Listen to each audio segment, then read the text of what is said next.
এই মামা যাবেন আপনি? হ্যাঁ আপা, কই যাবেন? এই যে সামনে একটা প্রাইভেট ইউনিভার্সিটি আছে, ওইটাতে যাবো। আপনি না ছিলেন আমি চিনাই নিয়ে যাবো। আমার পরীক্ষা তো মামা একটু চালু যাইতে হবে। আরে আপা, আপনি কি কইতাছেন? আমি নিজে ওই ইউনিভার্সিটির স্টুডেন্ট। আপনি বহেন, আপনার আমি শর্টকাটে লয়ে যাইতাছি। পরীক্ষার আগে আগে যাবেন না, বহেন। আপনি মামা প্রাইভেট ইউনিভার্সিটির স্টুডেন্ট হয়ে রিক্সা চালাইতেছেন? আপনি মনে হয় ফেল করছিলেন, তাই না? ফেল করছি মানে?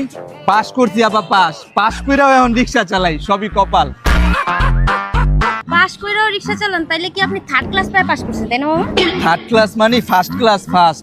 ওই ইউনিভার্সিটির ভিতরে টপ 10 স্টুডেন্ট থাকলে তাগো মধ্যে আমি একজন। আপনার ইউনিভার্সিটির দেয়ালে দেখবেন প্রিন্সিপালের লগে সুন্দর করে আমার একটা ছবি বাঁধানো আছে, আইসে থার্ড ক্লাস।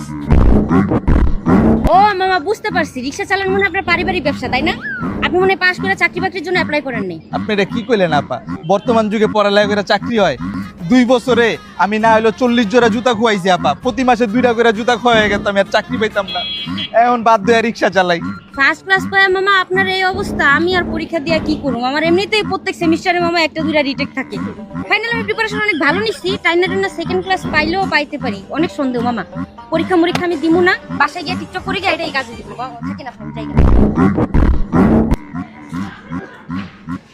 ঠিকই আছে আপা, পরীক্ষা দিয়ে কি করবেন? আগে উঠতাম পড়ালেখা করে যে গাড়ি ঘোড়া চড়েছে, আর এখন পড়ালেখা করে যে গাড়ি ঘোড়া চালাইছে।